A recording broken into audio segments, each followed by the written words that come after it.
For 5 years, race fans have been asking Dale Jarrett to race the UPS truck.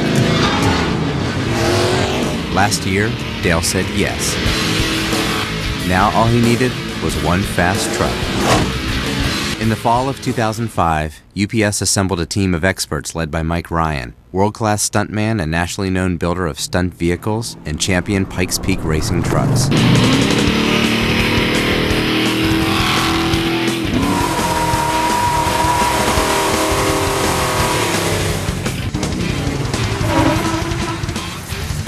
In only 11 days, this remarkable team took a stock UPS truck and turned it into a race-worthy machine.